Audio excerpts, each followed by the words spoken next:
اللهم صل على محمد وعلى آل محمد.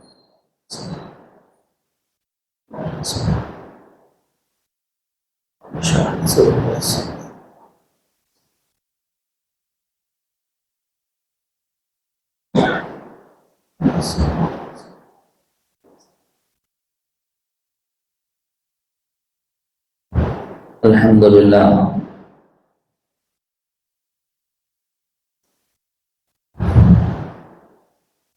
الحمد لله نحمده ونستعينه ونستغفره ونستهديه ونؤمن به ونتوب إليه ونتوكل عليه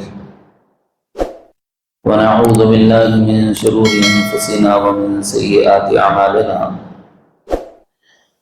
من يهده الله فلا مضل له ومن يضلله فلا هادي له.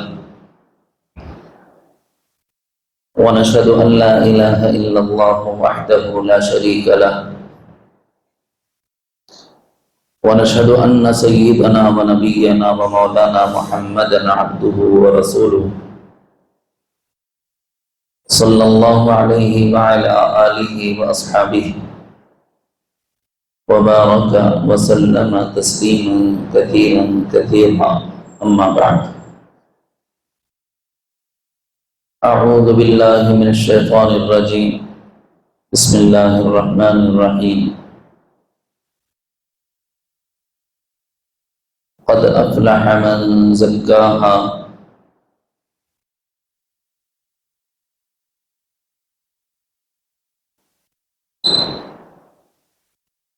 وقد خاب من دساها.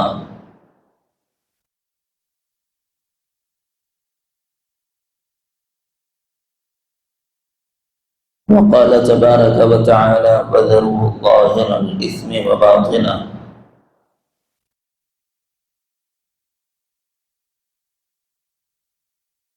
وقال الله عز وجل: المال والبنون زينة الحياة الدنيا والباقيات الصالحات خير عند ربك ثوابا وخير أملا.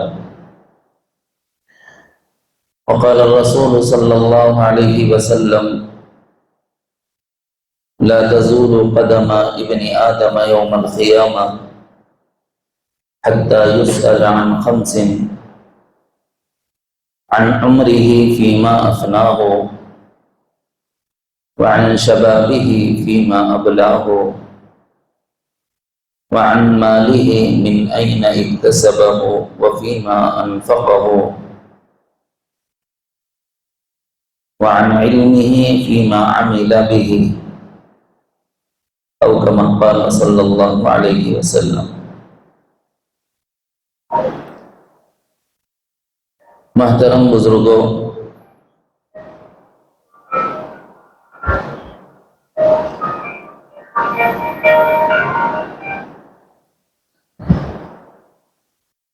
اس وقت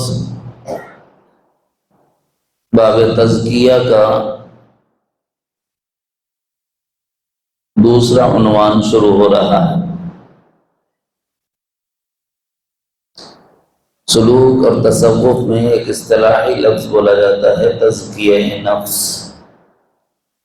یعنی نفس کو آلائشوں سے پاک کرنا۔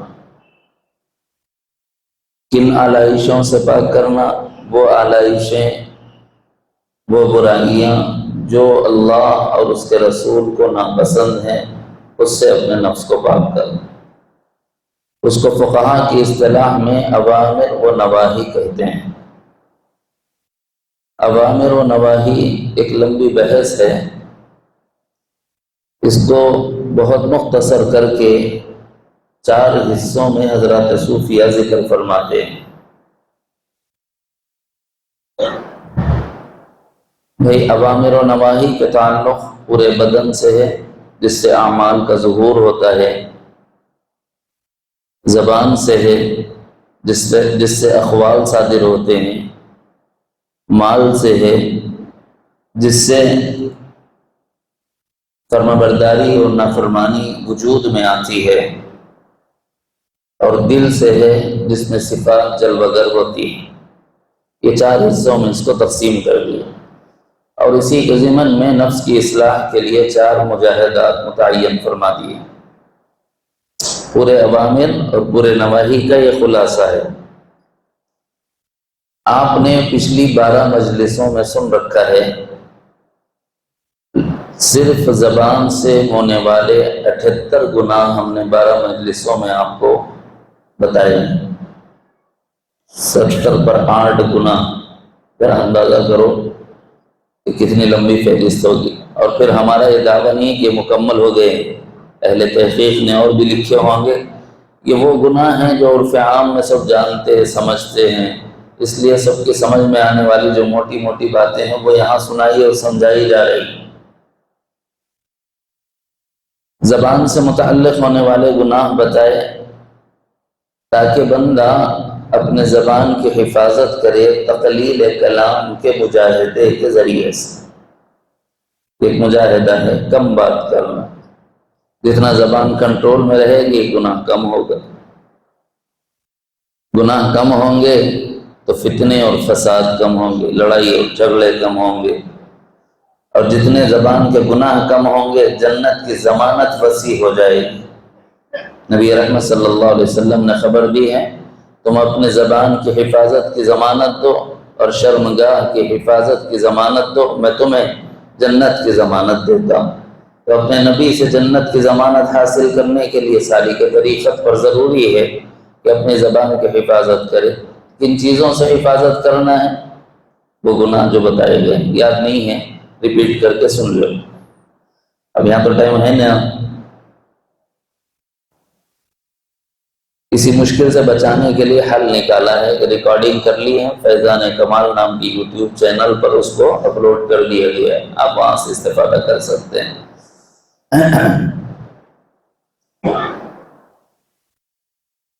دوسرا باب شروع ہوتا ہے مجاہدے کا، اس کو کہتے ہیں تقلیل طعام۔ بھائی ایک مجاہدہ اور کرو اپنے نفس کو قابو میں کرنے، اور اس سے نفس کنٹرول میں رہتا ہے۔ یہ کیسے پتہ چلا؟ یہ روزے سے پتہ چلا۔ اللہ تعالیٰ نے ہم پر روزے فرض فرمائے۔ وجہ منشأ صیام کیا ہے؟ جب بندہ اللہ تعالیٰ سے سوال کرتا ہے تو اللہ تعالیٰ اس کا جواب یہ دیتے ہیں، کتب علیکم الصیام کما کتب علی الذین من قبلکم لعلکم تتقون۔ وجہ سیام اللہ تعالیٰ تقوی بتا رہے ہیں۔ وجہ سیام، وجہ روزہ اللہ تعالیٰ تقوی بتلا رہے ہیں کہ تم روزہ رکھو تاکہ تم متقی ہو جاؤ۔ ٹھیک ہے؟ پیارے حبیب جناب محمد الرسول اللہ صلی اللہ علیہ وسلم کے ارشادات عالیہ کی طرف آئیں تو آقا علیہ السلام نے یہ ارشاد فرمایا، من استطاع منکم الباءۃ فلیتزوج۔ تم میں سے جو استطاعت رکھتا ہو اس کو چاہیے کہ شادی کر لے۔ فإن لم يستطع فعلیہ بالصوم۔ جملوں پر غور کرنا، اس میں سبق ہے، مس کرو گے تو آپ پھر پورا سبق سمجھ میں نہیں آئے۔ فإن لم يستطع، اگر تم میں شادی کی استطاعت نہ ہو پھر کیا کریں؟ فعلیہ بالصوم، اس پہ لازم ہے کہ وہ روزہ رکھے۔ وجہ حضور علیہ السلام ارشاد فرماتے ہیں فإنہ لہ وجاء، اس میں تمہارے لیے عافیت ہے۔ کس بات کی عافیت ہے؟ اس بات کی عافیت ہے کہ تمہارا نفس تمہیں برائی کے لیے ابھارے گا نہیں، شہوت رانی کی طرف نہیں لے جائے گا، خلاف فطرت شہوت کی تکمیل کی طرف نہیں لے جائے گا۔ روزے میں رہو گے تو روزے میں گناہ سے بچنے کی نیت سے آدمی نفس پر کنٹرول کرتا رہے گا، اور روزے کی کمزوری کی وجہ سے رات میں اپنے نفس پر کنٹرول رکھے گا۔ یوں تو کر کے بہرحال گناہ سے تو بندہ بچ ہی جائے گا۔ اسی لیے نبی علیہ السلام نے فرمایا روزہ رکھو۔ یہاں سے حضرات صوفیہ نے استدلال کیا اور وہاں سے نکال کر بتلایا کہ ہاں صاحب، زیادہ کھانے سے آدمی کی جسم میں جب توانائی بڑھ جاتی ہے، طاقت بڑھ جاتی ہے، تو اس کے نتیجے میں سرکشی اس کے اندرون میں آتی ہے۔ سرکشی، اللہ کی نافرمانی اس کے اندرون میں آتی ہے۔ لہٰذا کھانے پر اگر کنٹرول کرایا جائے تو بہت سے گناہوں سے اس کو بچایا جا سکتا ہے۔ میری نظر میں، میری ناقص تحقیق میں 30 گناہ ایسے ہیں، صرف کھانے پر کنٹرول کر کے آدمی 30 گناہوں سے بچ سکتا ہے۔ 23 گناہ نہ کرنے کے کام 6، اور اس کے اندر غلط طریقے سے اگر کر لیا تو جو گناہ ہوتا ہے، یوں ملا کر 29 اور 30 گناہ تک کی فہرست تقریباً چلی جاتی ہے، جو بتاتی ہے کہ صاحب صرف کھانے کا معاملہ ایک ایسا ہے کہ اس کی وجہ سے انسان کے اندرون میں نفس اس کو جن برائیوں پر آمادہ کرتا ہے، وہ برائیاں اس کو جو ہے نا اللہ کے ناپسندیدہ اعمال پر لے جاتے ہیں، بلکہ اللہ کے قہر اور اللہ کے جلال کے راستے کی طرف، یہاں تک کہ اندیشہ ہے کہ جہنم تک پہنچا دیں۔ اب یہ سوال ہے، کیا یہ ضروری ہے؟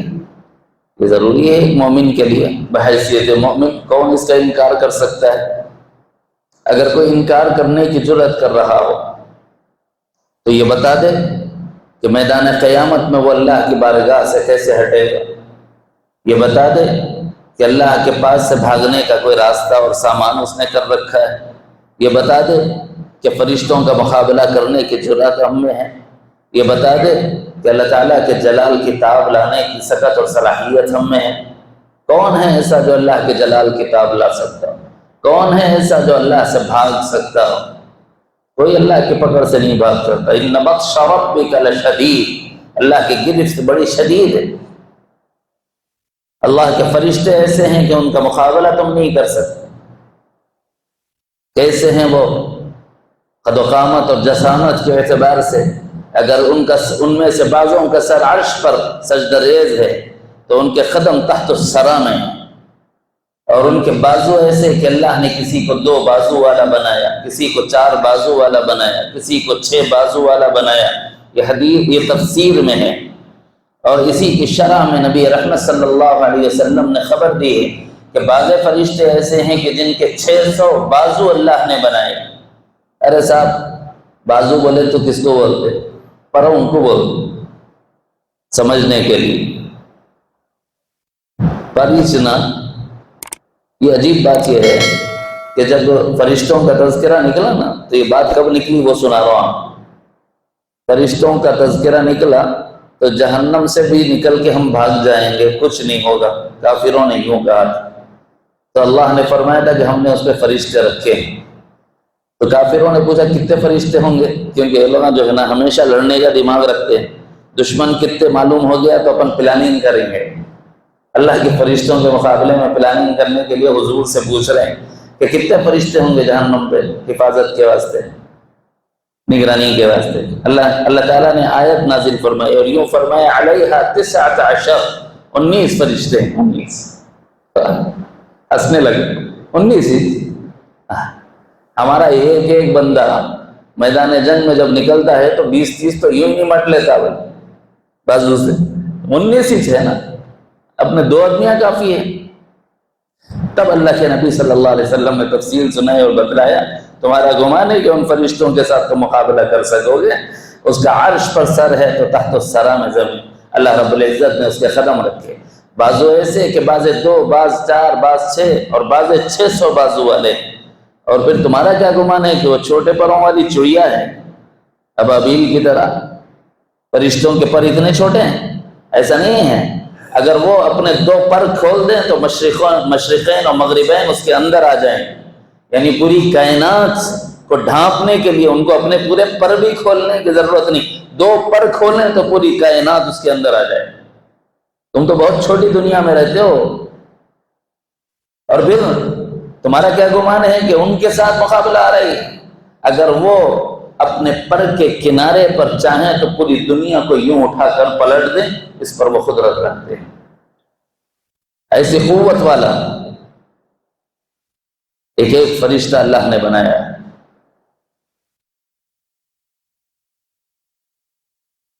ذی قوہ، قرآن مجید سورہ نجم کے اندر جبرائیل کا تعارف کراتے ہوئے اللہ نے فرمایا بڑی قوت والا فرشتہ ہے، کتنے ہی قوموں کو اس نے تہ و بالا کر دیا۔ عاد و سمود جنہوں نے کہا تھا من اشد منا قوہ، ہم سے زیادہ قوت والا کون؟ ہم تو پہاڑوں میں اپنی انگلیوں سے تراش کر اپنے مکان بنا لیتے. اللہ نے ان لوگوں کو اٹھا کے ایسا ڈال دیا کہ بکھرے ہوئے بھوسے کی طرح پڑے ہوئے تھے، ٹوٹے ہوئے درختوں کی طرح پڑے ہوئے تھے، بکھرے ہوئے پتنگوں کی طرح پڑے ہوئے تھے. قوم عاد کا، قوم سمود کا اور قوم لوط کا تذکرہ پڑھ لیجئے، 3-4 جگہ اللہ تعالیٰ نے اس کا ذکر فرمایا ہے. وہ جو قوت پر ناز کرنے والے، ان لوگوں کو ان فرشتوں نے کیا کیا ہے؟ کسی کو کنکریوں سے نامزد مارا، قوم لوط، کسی کو اٹھا کر زمین پر پٹک دیا، قوم عاد، قوم سمود. ان لوگوں کے ہواؤں کے ذریعے سے اللہ نے صرف ہوائیں ایسی چلائی ہیں. اللہ کرے کہ ہوا چلے اور اسرائیل بھی مٹ جائے. وہ قدرتوں والے اللہ ہیں، ان سے کچھ بھی بعید نہیں.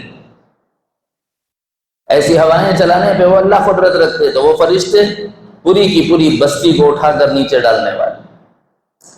تو بھائی ہم فرشتوں کا اللہ کے مقابلہ نہیں کر سکتے. جب نہیں کر سکتے تو پھر ذرا سوچو، اللہ تعالیٰ اپنے نبی سے کہلوا رہے لا تزول قدم ابن آدم یوم القیامہ، قیامت کے دن اللہ کی بارگاہ سے کوئی اس وقت تک ایک قدم نہیں ہٹا سکتا حتی یسأل عن 5، جب تک اس سے 5 باتوں کا سوال نہ کر لیا جائے. وَكَذَا فِي رِوَایَةٍ حَتَّى يُسْأَلَ عَنْ 4، ایک اور روایت میں اس کو 4 کا لفظ لایا. شراح حدیث نے، محدثین نے جب یہ 2 جملوں کو ایک مانا ہے تب جا کر کہا ہے حَتَّى يُسْأَلَ عَنْ 4. جب یہ 2 جملوں کو الگ الگ کیا ہے تب کہا ہے حَتَّى يُسْأَلَ عَنْ 5. اتنا ہی مسئلہ ہے، باقی ان کی روایت میں ان کی روایت میں کوئی فرق نہیں ہے. کیا فرمایا ہے؟ زندگی تمہاری جاگیر نہیں، یہ اللہ کی دی ہوئی امانت ہے. اللہ تعالیٰ عمر کے ایک ایک حصے کے بارے میں تم سے پوچھیں. عن عمرہ فیما افناہ، تمہیں زندگیاں دی تھی کہاں گزاری. وعن شبابہ فیما ابلاہ، اور تمہیں جوانیاں دی تھی کہاں برتی، کہاں استعمال کی ہیں. یہ پوچھا جائے. یہ میرے موضوع کا حصہ نہیں، ورنہ اس پر تفصیل سے سناتا، اسی کے لیے وقت کافی نہ ہو. میرے موضوع کا حصہ اس کے بعد کا سوال ہے. وعن مالہ، پھر پوچھا جائے گا مال کی بابت. من این اکتسبہ، کہاں سے کمایا. وفیما انفقہ، اور کہاں خرچ کیا. یہ پوچھا جائے گا. اور جب تک یہ نہ بتاؤ کہاں سے کمایا ہے، اللہ کے بارگاہ سے ایک قدم نہیں ہٹا سکتا کوئی. اور جب تک یہ نہ بتا دو کہ کہاں خرچ کیا ہے، اللہ کی بارگاہ سے قدم اٹھانے کی اور وہاں سے ہٹنے کی کوئی جرت نہیں کر سکتا.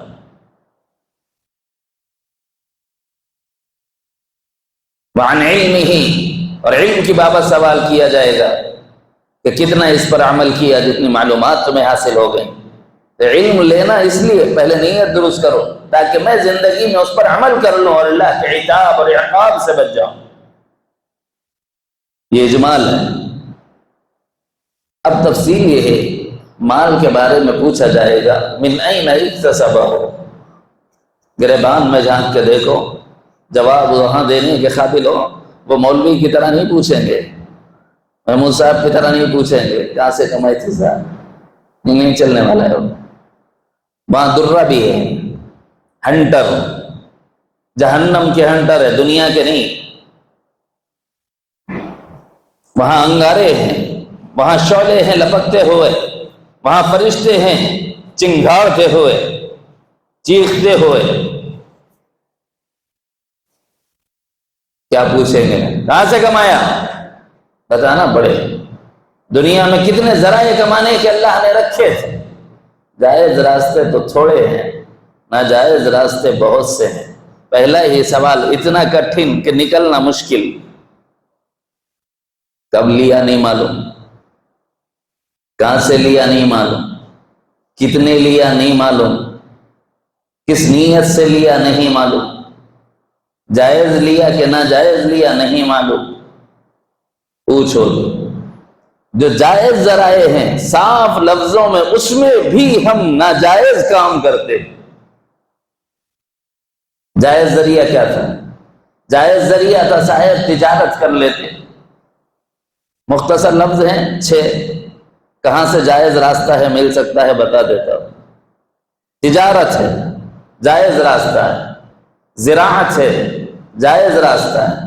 ملازمت ہے، جائز راستہ ہے، تحائف ہے جائز راستہ ہے، ٹھیک ہے، وراثت ہے جائز راستہ ہے، غنیمت ہے جائز راستہ ہے۔ اس 6 کے علاوہ کچھ راستے وہ ہیں جو مشتبہ ہیں حرام اور حلال کے درمیان، جب تک یہ تصدیق نہ ہو کہ علماء بتا دیں کہ ہاں یہ جائز ہے تب تک کرنے کی اجازت نہیں۔ تقویٰ یہ ہے کہ شبہ کی جگہ سے بھی بچو، اور اس کے بعد اور جو ذرائع ہیں وہ بالکل ناجائز ہیں، جس میں کھلم کھلا بتایا گیا کہ یہ حاصل کرنے کا راستہ نہیں۔ آج صرف سوال من این اکتسبہ پر ہوگا اور اسی پر درس ہوگا۔ تجارت کر رہے ہو، ٹھیک، جائز، حلال۔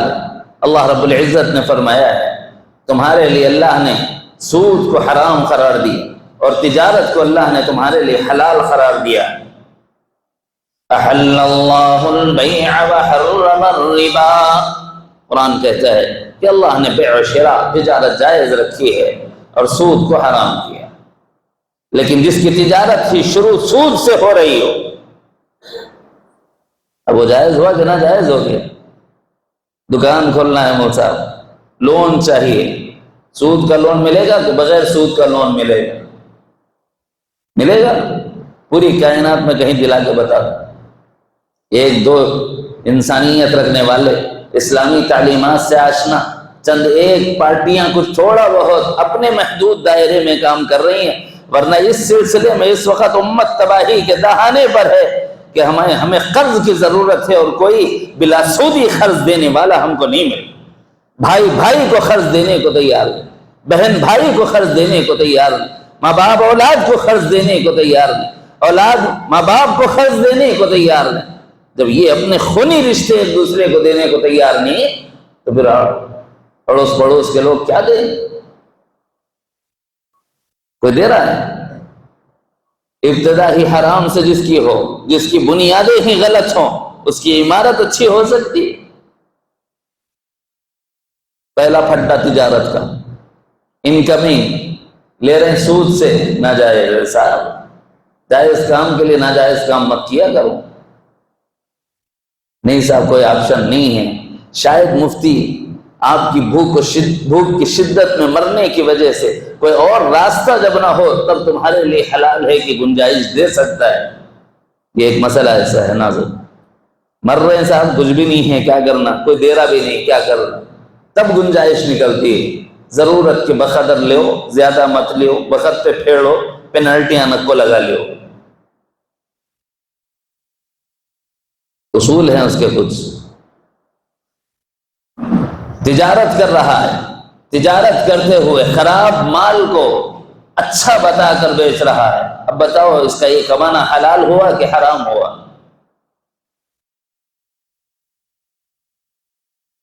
تجارت کر رہا ہے، جھوٹی قسم کھا کے کہہ رہا ہے کہ یہ فلاں علاقے کی ہے، حالانکہ وہ یہاں پیچھے کی گلی میں بنی ہوئی چیز ہے، قسم کھا رہا ہے۔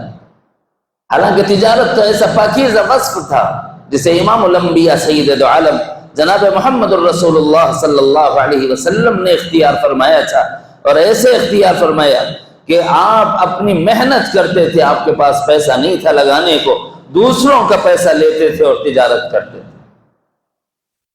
دوسرے لوگ بھی آپ کے ساتھ شامل رہے، آپ بھی تجارت میں شامل رہے، پھر آپ نے اپنا بھی مال لگایا اور پھر دوسرے کا بھی مال لگا، آپ کی بھی محنت، ساتھی کی بھی محنت، آپ کا بھی مال، دوسرے کا بھی مال۔ یہ تجارت کا دوسرا درجہ۔ تجارت کا ایک تیسرا درجہ ہے، دوسرے کا مال ہو، اس کی محنت نہ ہو، آپ کا مال بھی ہو، محنت بھی ہو۔ سلیپنگ پارٹنر اس کو کہتے ہیں، یہ بھی نبی علیہ السلام نے کر کے بتایا۔ کون سا تجارت کا شعبہ ہے جو نبی نے نہ کیا؟ مال آپ کے پاس نہیں تھا، دوسرے کا لے کے کیا، مال آپ کے پاس آ گیا، خود محنت کی، دوسرے کو بھی شامل کیا، خود بھی مال لگایا، دوسرے کا مال بھی دیا۔ جب سامنے والا وقت نہیں دے سکتا تھا، اس کا مال لے کے تجارت کر کے بتایا۔ جب آپ دین کے لیے وقف ہو گئے تو صرف اپنا مال لگایا ہے، اپنا آپ نہ لگا سکے، تب آپ سلیپنگ پارٹنر بن گئے۔ تو تجارت کا یہ شعبہ بھی نبی کی زندگی سے خالی نہیں، اور یہ بتاتا ہے کہ اس میں کیسے کرنا چاہیے، کیا کرنا چاہیے، شریعت ہمیں راستہ بتاتی ہے۔ لیکن جب آپ کسی کے ساتھ پارٹنر ہوں تو اس میں خیانت نہ کرنا چاہیے۔ کتنے پارٹنرز ہیں اپنے پارٹنروں کو دھوکہ دیتے ہیں تجارت میں، تو اب یہ نقصان جو ہو رہا ہے یہ جائز ہوا کہ ناجائز؟ اور خیانت سے اپنے پارٹنر کا مال کھا جانا یہ جائز ہے کہ ناجائز؟ یہ حلال ہے کہ حرام؟ ذرا اندازہ کرو۔ نفس تجارت میں یہ تیسری شق ہے جو میں عرض کر رہا ہوں۔ پہلی شق سود سے قرض لے کر کرو،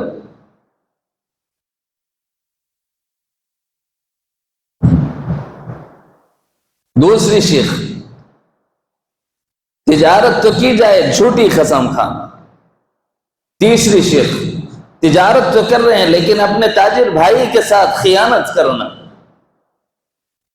حالانکہ تجارت ایسا پاکیزہ وصف ہے، مخبر صادق صلی اللہ علیہ وسلم نے خبر دی ہے کہ جو شخص تجارت کرے اور تجارت انصاف کے ساتھ کرے کہ لینے کا اور دینے کا پیمانہ اس کا ٹھیک ہو، اگر لینے اور دینے کا پیمانہ الگ ہو جائے، لیتا کسی اور پیمانے سے ہے دیتا کسی اور پیمانے سے ہے، قرآن کہتا ہے وَيْلٌ لِّلْمُطَفِّفِينَ الَّذِينَ إِذَا اكْتَالُوا عَلَى النَّاسِ يَسْتَوْفُونَ وَإِذَا كَالُوهُمْ أَو وَّزَنُوهُمْ يُخْسِرُونَ۔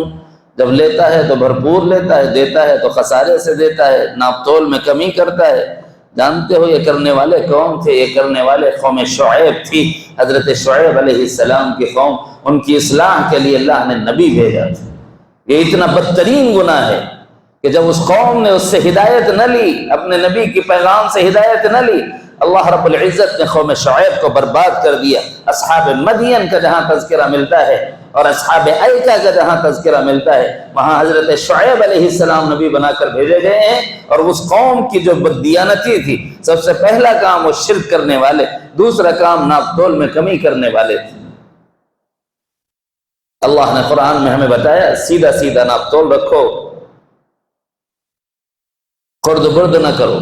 تجارت میں ایک پانچواں کام دیتے ہیں تو مکسنگ کر کے دیتے، اچھا اور برا دونوں کو ملا دیتے۔ کیا بھائی ایسا کئی کو اچھا کرے تو بچتا کچھ بھی نہیں ہوتا۔ میں اگر یہ قسم کھا لوں حانس نہیں ہوں گا، گنہگار نہیں ہوں گا، میری قسم جھوٹی نہیں ہوگی۔ اب تاجرین سے پوچھئے، آج آپ کو گیہوں کا آٹا بھی خالص نہیں ملتا، آج آپ کو تیل بھی خالص نہیں ملتا، آج آپ کو گھی بھی خالص نہیں ملتا، آج آپ کو دودھ بھی خالص نہیں ملتا۔ اگر کوئی بولتا ہے خالص ہے، ہزاروں میں ایک آدھ ہوگا ہیرا، ورنہ اکثریت کا حال یہ ہے کہ بھینس کو انجیکشن لگا رہے ہیں، 10 لیٹر دینے والی 20 لیٹر دے دے رہے، یہ جائز ہے؟ پانی ملا رہے ہیں، یہ جائز ہے؟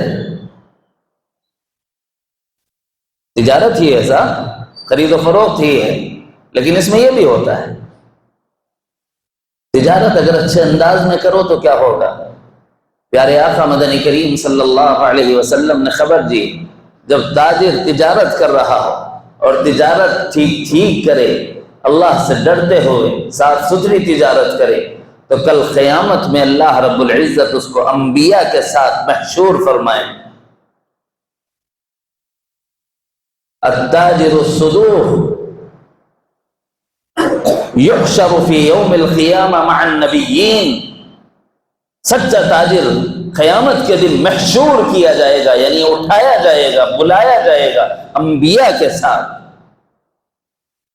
تجارت کرو اچھی چیز، سچائی کے ساتھ کرو، صدق کے ساتھ کرو، رزق حلال کے کمانے کے لیے کرو، اور رزق حلال سے آپ جتنی ترقی کرنا ہے کرو۔ شریعت مطہرہ آپ کے سامنے حد نہیں باندھتی اور روکتی نہیں، اور کہتی ہے کہ جاؤ جتنا آپ اس میں پرواز کر سکتے ہو کرو۔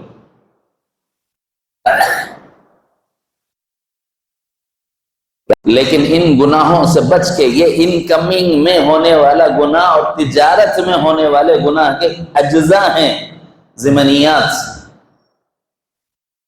ایک آدمی تجارت کر رہا، کسی کو دھوکہ دے تجارت میں، مثلا زمین آپ خریدنا چاہتے ہیں اپنی بہن کو گفٹ کرنے کے لیے، اپنی بیوی کو گفٹ کرنے کے لیے، اپنی بیٹی کو گفٹ کرنے کے لیے، ایک صاحب نے کہا میں فلاں جگہ آپ کو زمین دلا دوں گا، اتنے میں آپ کو پڑ جائے گی، بڑی سستی موقع کی ہے، چانس لے لو، پھر غنیمت کا موقع نہیں آتا، آپ دھوکے میں آ گئے، زمین خرید لی، بعد میں پتہ چلا جناب والا یہ زمین تو ایسا 20 آدمیوں کو بیچی بھی ہے، تجارت ہے۔ اب بتاؤ یہ زمین کا بیچنا اور خریدنا، خریدنے والا تو دھوکہ کھا گیا، لیکن بیچنے والے کے لیے کیا یہ جائز تھا کہ کسی دوسرے انسان کو تکلیف دیتا، چاہے کافر ہی کیوں نہ ہو، یہ جائز نہیں کہ اس کو ایسا تکلیف دیا جائے۔ ہوتا نہیں ہو رہی۔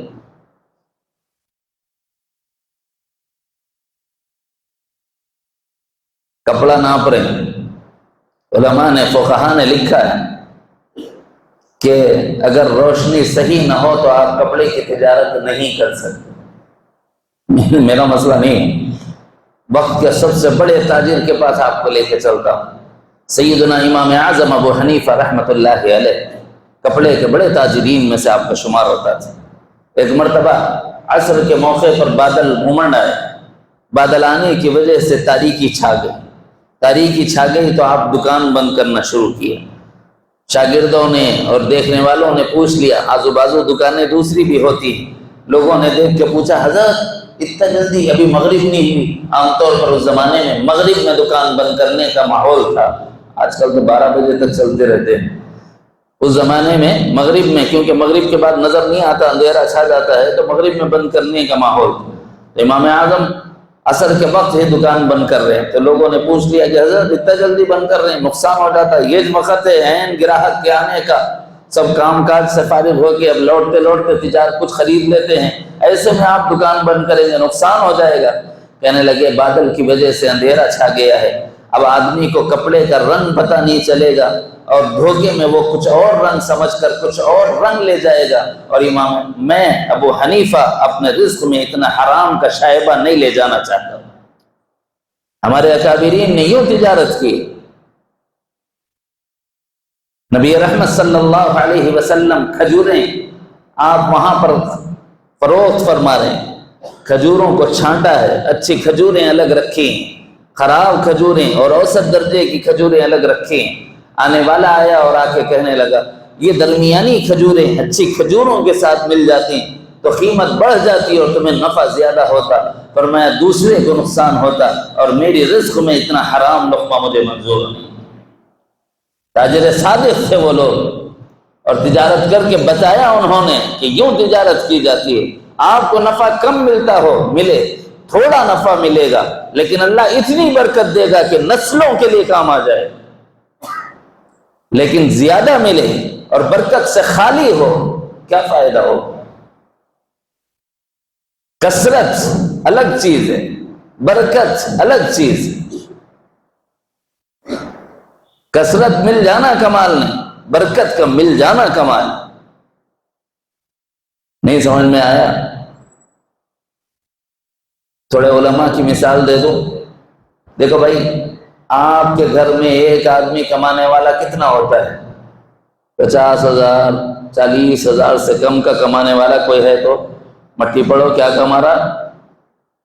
دوسری جاب ڈھونڈ لے، کس کے ناک میں ڈالتا؟ بولتے کہ نہیں بولتے؟ 40-50 سے کم کمانے والے کو قدر کی نگاہ سے کوئی بھی نہیں دیکھتے، لیکن کسی امام کی تنخواہ مجھے 8,000 9,000 سے زائد ہے، بتا دو آپ ہے کسی کے پاس؟ اللہ ماشاءاللہ آپ میں سے بعض مخیر ہوں گے، اس کا خیال کرتے ہوئے کسی امام کی تنخواہ آپ 10-12 ہزار رکھتے ہوں گے تو آپ قابل مبارکباد ہیں، لیکن 12-15 سے زیادہ کسی امام کی تنخواہ آپ نے کبھی دیکھی؟ پھر اس پر حال یہ رہتا ہے 1 منٹ کی بھی تاخیر ہو گئی تو پوری کی پوری مسجد امام صاحب کو گھور دی۔ 15,000 میں آپ نے ایسا نوکر رکھا ہے کہ وہ ہٹ بھی نہیں سکتا، ضرورت کو بھی نہیں جا سکتا، 2-4 منٹ لیٹ بھی نہیں ہو سکتے، سب گھورتے ہیں۔ وہ بھی گھورتا ہے جس کی بیوی کے پاس بھی نہیں چلتا، مجھے معاف کریں، تلخ نوائی چمن میں میری گوارا کر، زہر بھی کرتا ہے کبھی کارے تریا کی۔ جس کی کوئی نہیں سنتا وہ آگے امام مؤذن کو سنانے لگ جاتے ہیں۔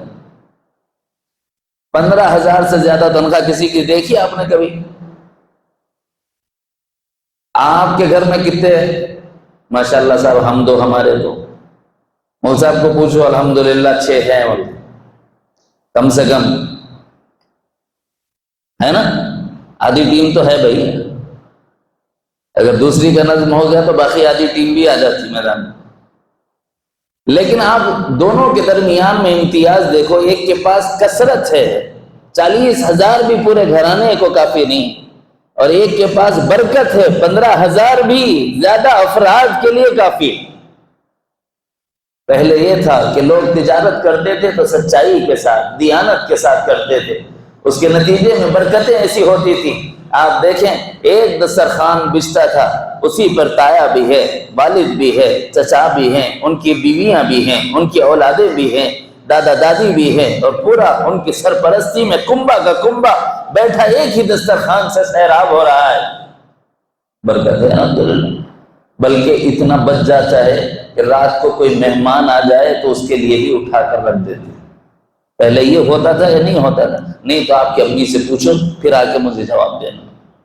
پہلے یہ ہوتا تھا، اب یہ نہیں ہو رہا۔ زمانے کے حساب سے چلنا پڑتا مول صاحب، تو زمانے کے حساب سے چلو گے کثرت تو مل جائے گی، برکت سے خالی ہو جاؤ۔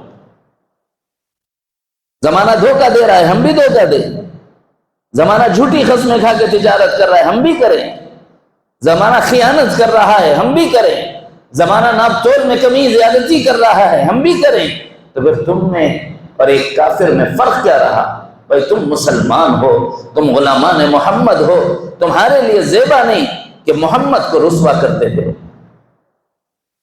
ہم غلامان محمد ہیں، ہمارے ہر عمل کا اثر سید دو عالم جناب محمد الرسول اللہ صلی اللہ علیہ وسلم کی ذات گرامی کو ہوتا ہے۔ کیا کہیں گے لوگ؟ یہ دیکھیے محمد کے ماننے والے ایسے ہی رہتے۔ نقصان کس کا ہم نے کیا ہے؟ اپنے ایمان کا نقصان کیا ہے، اپنے طرز عمل سے۔ اس باب میں بہت سی چیزیں باقی ہیں، ابھی تو شروعات ہے۔ مختصر سے لفظوں میں اتنا ذہن میں رکھیں، ترتیب سے انشاءاللہ 2-4 مجلسوں کے اندر اس کو مکمل کرنے کی کوشش کروں گا۔ مال کی انکمنگ میں کہاں کہاں ہم گناہ کرتے ہیں، اور مال کی آؤٹ گوئنگ میں ہم کہاں کہاں گناہ کرتے ہیں، معلوم ہونا چاہیے کہ نہیں معلوم ہونا چاہیے؟ معلوم ہونا چاہیے۔ اس کا آسان حل کیا بتایا صوفیہ نے؟ آسان حل ایک شعور ایک مجاہدہ، ایک شعور ایک مجاہدہ۔ شعور اور استحضار کیا ہو؟ شعور یہ ہو کہ قیامت میں ایک ایک پائی کا مجھے جواب دینا ہے۔ مجاہدہ کیا ہے؟ کھانے پر کنٹرول رکھنا۔ اس سے کیا فائدہ ہوگا؟ 30 گناہوں سے بچو۔ اس شعور کو پیدا کرنے کے لیے 2 واقعات آپ کو اجمالاً سنا کر ذکر کرتا ہوں۔ دیکھو بھائی، سب سے اچھے صحابہ کون ہیں؟ پورے صحابہ اچھے، ان میں سب سے بہترین فضیلت والے کون ہیں؟ سب کو پتا ہے، مکی زندگی میں اسلام لانے والے۔ ان میں سب سے بہترین صحابہ کون ہیں؟ وہ لوگ جو ابتدا میں اسلام لائے، جن کی تعریف اللہ تعالیٰ نے قرآن مجید میں فرمائی، والسابقون السابقون اولئک المقربون۔ پہلے والے تو پہلے والے، وہ تو اللہ کے نزدیک بلند درجہ رکھنے والے، ان کے درجے کو کوئی بھی نہیں پہنچ سکتا۔ ایسے صحابہ، اور پھر اس پر نسبت مل جائے سید دو عالم جناب محمد الرسول اللہ صلی اللہ علیہ وسلم کی، آپ کے گھرانے کی دامادی حاصل ہو جائے، شرف بڑھ جاتا ہے کہ نہیں بڑھ جاتا؟ دوہرا شرف بڑھ جاتا ہے۔ صحابیت، پھر اولین صحابہ میں سے، پھر اس پر حضور علیہ السلام کی دامادی کا شرف حاصل، وہ بھی ایکھیرے داماد نہیں، دوہرے داماد، جس کی وجہ سے ذو النورین کہلائے۔ میری نور نظر لخت جگر، لکھتے نہیں لکھتے رخوں میں؟ نور نظر کا کیا مطلب ہے؟ میری آنکھوں کا نور ہے۔ نور نظر اس لیے لکھتے نا بھائی، ایک نور ہے تو نور نظر لکھا ہے، 2 نور تھے تو ذو النورین لکھا ہے۔ سمجھ میں آ رہا ہے؟ صحابی رسول سیدنا عثمان بن عفان رضی اللہ عنہ ایسے صحابی ہیں، ایسے جلیل القدر صحابی کہ ایک مرتبہ امام الانبیاء سید دو عالم جناب محمد الرسول اللہ صلی اللہ علیہ وسلم عید کا دن ہے، اپنے حجر مبارک سے نکلے ہیں، عثمان غنی پیچھے آ رہے ہیں، کیا دیکھتے ہیں کہ امام الانبیاء کے جسد اطہر پر نئے کپڑے نہیں ہیں۔ عید کا دن ہے، آج ہر چھوٹا بڑا خوشیاں منا رہا ہے، اس کے جسم پر نیا لبادہ ہے، اور ہر گھر میں خوشبوئیں مہک رہی ہیں، کہیں عطورات کی، بخورات کی، اور کہیں اچھے پکوانوں کی خوشبوئیں آ رہی ہیں۔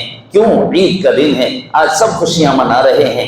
کیا دیکھتے ہیں سیدنا عثمان کہ حضور علیہ السلام کا لبادہ مبارک وہی پرانا ہے، پھٹا ہوا ہے، پیبند لگا ہوا ہے، بس دھو لیا ہے اور آپ نے پہن لیا ہے۔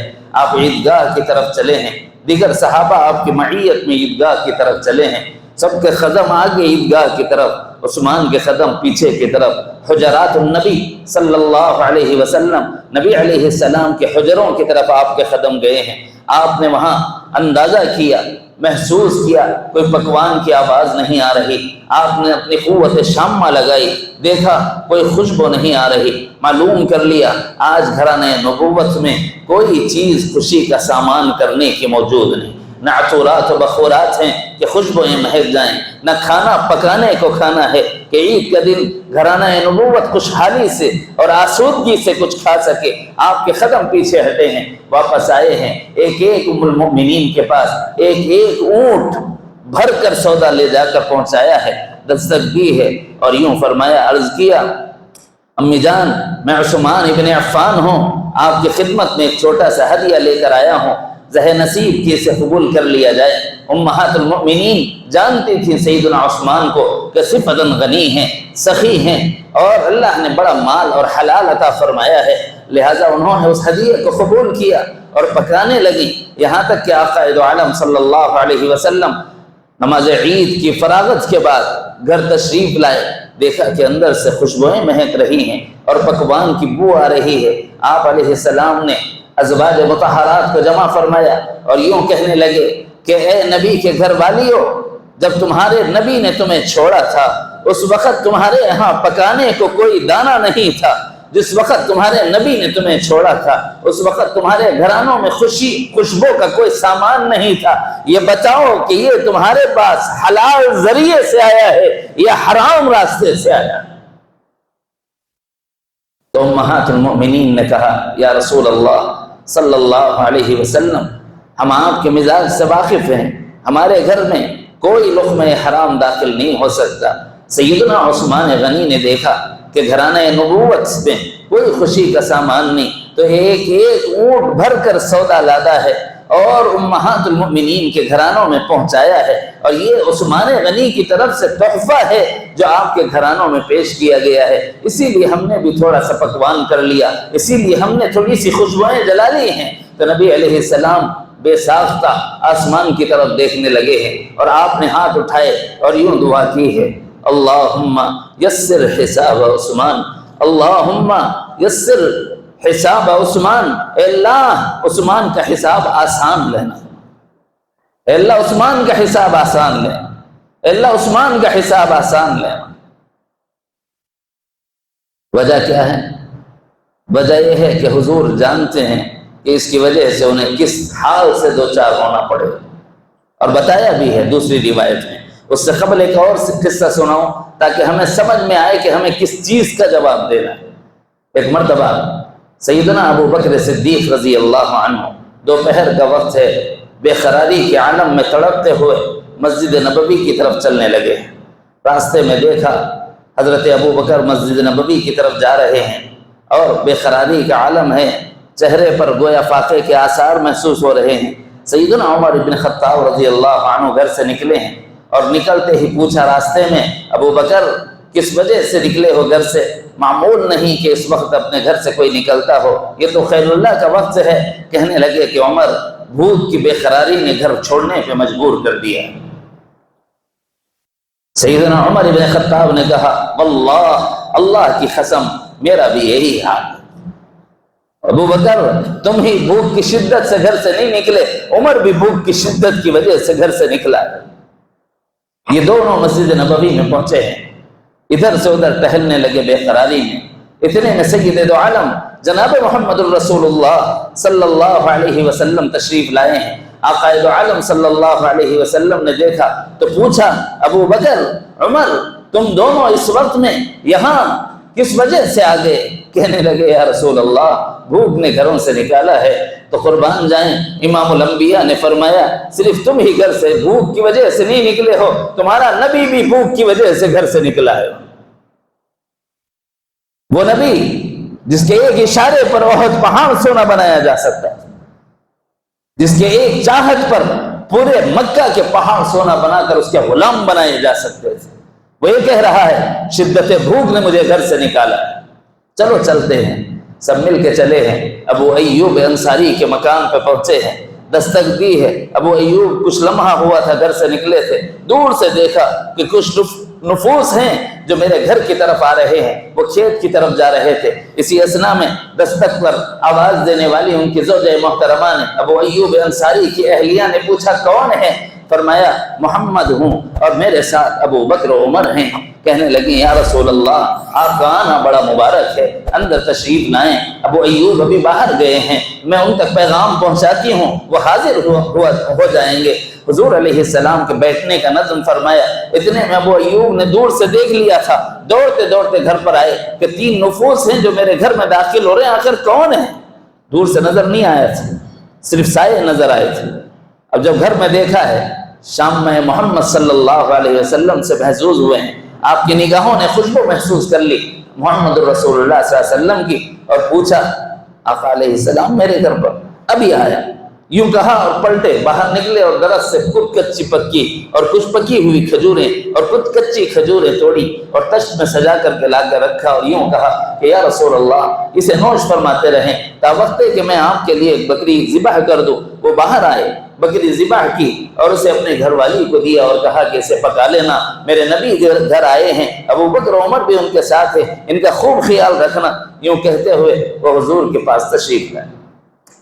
کھانا پک گیا، روٹی پک گئی اور حضور علیہ السلام کے سامنے دسترخوان سجایا جانے لگا تو نبی علیہ السلام نے صحابہ کرام سیدنا ابو بکر صدیق، سیدنا عمر فاروق اور ابو ایوب انصاری رضی اللہ عنہما سے فرمایا کہ میں تو کھا رہا ہوں، مجھے اپنی بیٹی یاد آ رہی ہے، ایک چاند گزر گیا ہے، فاطمہ کے ہاں بھی کھانے کا کوئی لقمہ نہیں ہے، اگر ابو ایوب تمہاری اجازت ہو، اس سے سمجھنا جب تک مالک کی اجازت نہ ہو ہم کسی چیز کو دوسرے کو دینے کا بھی حق نہیں رکھتے۔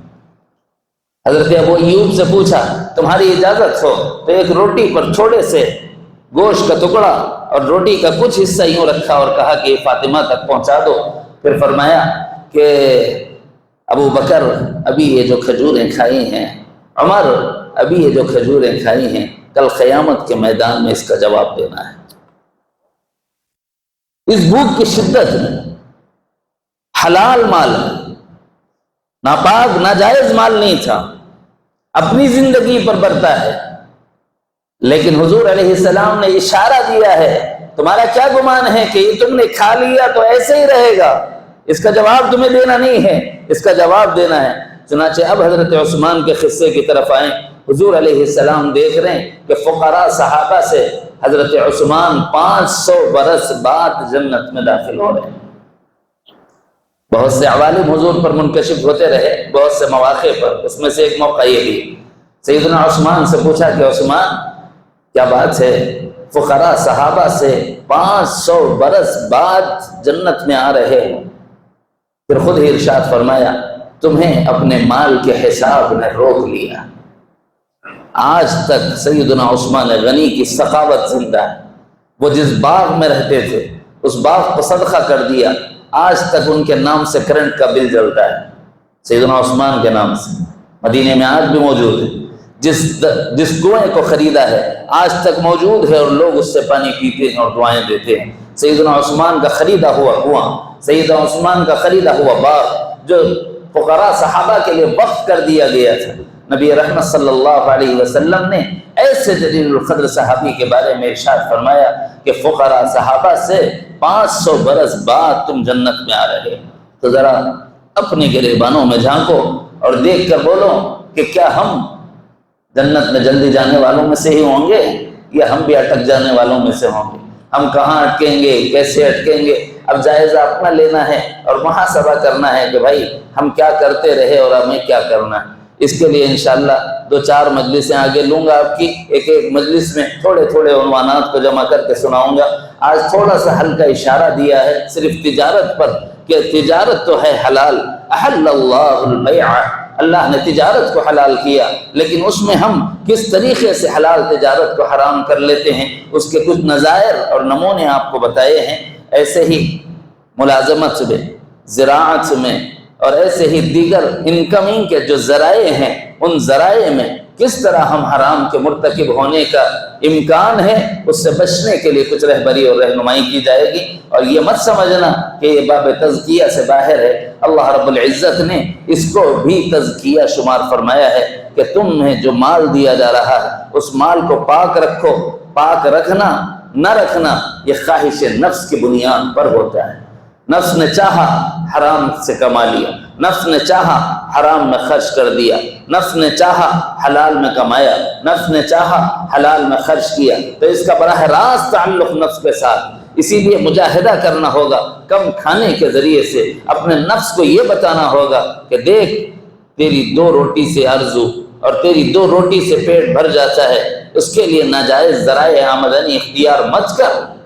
اپنے نفس کو سمجھانا پڑے گا، اور جو تو کما رہا ہے اس کا تجھے حساب دینا ہے، لہذا حرص مت کر، اس کا ہمیں محاسبہ کرنا اور اپنے نفس کو اس کے واسطے اور ذریعے سے کنٹرول میں رکھنے کی کوشش کرنا ہے۔ تقلیل طعام، یہ اجمالی مجاہدات میں امام غزالی رحمۃ اللہ علیہ نے احیاء العلوم میں 4 مجاہدات کو مجاہدات اجمالیہ لکھا ہے۔ تقلیل کلام ہے، تقلیل طعام ہے، تقلیل منام ہے، تقلیل اختلاط مع الانام ہے۔ ان تمام کے پیچھے ایک ہی وجہ ہے، تزکیہ نفس۔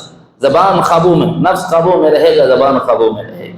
ایسے ہی نفس قابو میں رہے گا، ہمارا مال بھی برکت والا اور محدود اور حساب دینے کے قابل، اور ہم حساب دینے کے لائق رہیں گے۔ اس لیے بھائی یہ دوسرا آج سے باب تزکیہ نفس کے ضمن میں سٹارٹ ہو رہا ہے، اس کا لحاظ رکھیں۔ وقت پر آئیں گے تو پورا فائدہ اٹھائیں گے، تاخیر کریں گے تو آپ کا خسارہ ہو۔ کوشش کریں بر وقت یہاں رہیں، بلکہ عشاء کی نماز یہاں پڑھیں تو انشاءاللہ کوئی جملہ نہیں چھوٹے گا، ہر جملے کو محفوظ کر سکو گے۔ اللہ تعالیٰ مجھے اور آپ کو علم نافع، فہم سلیم اور عمل صالح کی توفیق عطا فرمائے۔